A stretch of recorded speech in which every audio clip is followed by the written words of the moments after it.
Just came across this article and I think it's relevant if you're invested in NIO or in Tesla or just curious about the EV landscape in general.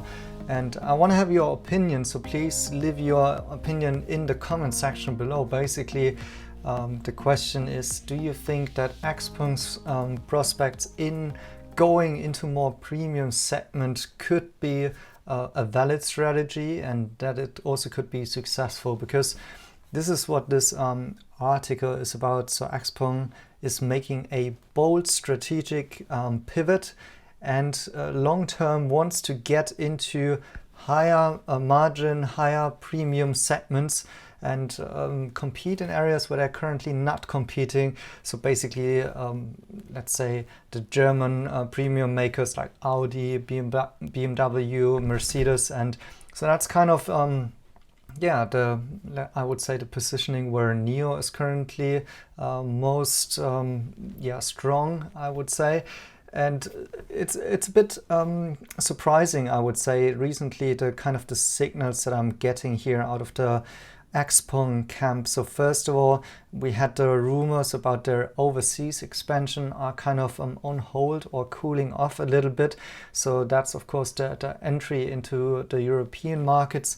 And now suddenly they're talking about, getting into the premium segment, and we have some various reports also about cost savings and like some of the free gimmicks, like free charging being cut off and things like that. So it seems, I personally just get the impression that Xpeng is kind of currently in a process of rethinking and reshaping their long-term strategy, and it seems like they are not feeling like competing in the low market segment, which they are currently in, like low prices, low margins, with the idea of selling many cars is the way that they want to proceed going forward.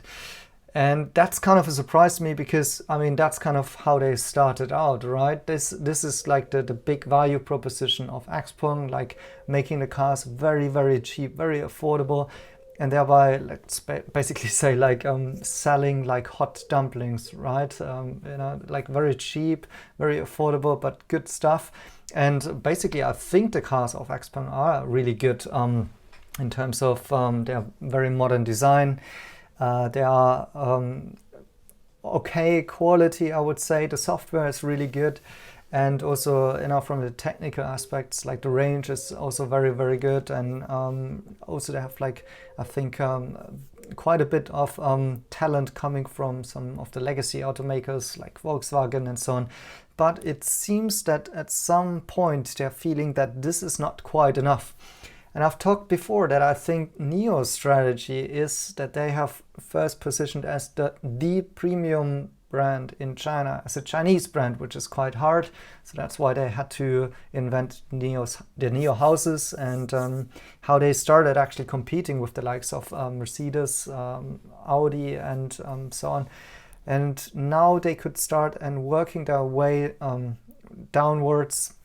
Let's say more affordable cars. I think the most affordable one will be the ET5 for now, but there are also rumors about the prospects of a mass market brand for NIO under a new name, even under a new umbrella.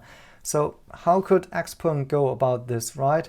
And so here's where I want your opinion. Do you think such a move by Xpeng could be successful?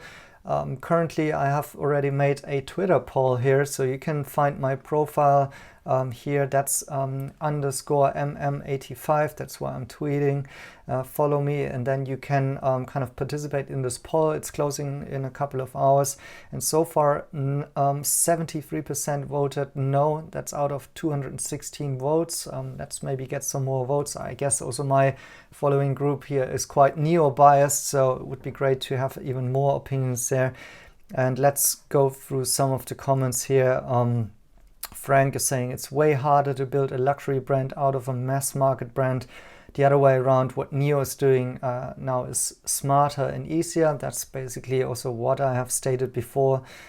Here, COVID no good, saying it's hard to change one's image. People will for a very long time think one of this when they hear Xpeng It's a weird design, flashy colors, pointless Lambo style doors, and customers with a bad taste who like to show off. Yeah, well, I mean, in my views, Xpeng started out as kind of a copycat of Tesla, and I always said like they will have a harder time competing with Tesla. I thought like they are the real Chinese brand going out there and competing with Tesla, like caring more about cost, about the volume, the amount of cars that are getting out there. I've been doing quite a good job so far, but of course recently also with the increased cost of batteries and also now with the lockdowns, yeah, also struggling a little bit, but of course still good volumes, good numbers there. You gotta say that. Yeah, in contrast, NIO has pedigree, confidence in inspiring, elegant design language. They didn't take the shortcuts. That's a good point, and they're very, very careful about building their image from the get-go. Yeah, I think one of the problems maybe also of this overseas expansion there is around Xpeng, the name. I mean, like, how do you explain this name to the ordinary guy in Europe will be a challenge. Will be interesting to see how they solve this issue, and maybe they come up with a new brand actually, similar to how NIO is going with a new brand into the mass market segment. Maybe Xpeng can pull something off like this, I don't know. Here's Mike saying Xpeng doesn't look good on the road, and the G3 is a joke. So ugly design when you see it driving live. Good luck, but I guess it's a long way and much better design language needed. Yeah, I'm not so sure. I think the P7 actually looks quite good from the pure design language. Yeah, the doors and the flashy designs are kind of debatable. I think Xpeng, in my point of view, mainly lacks like the interior design. It certainly doesn't feel premium at all. The software is good, of course, but also still kind of more like an Android, I would say. Not really high-end still. So it will be quite a challenge in my views, but let me know what you think about it in the comments. Please go to Twitter and vote in the poll. Just a little bit of a opinion piece there. Thank you guys for watching, and see you in the next one.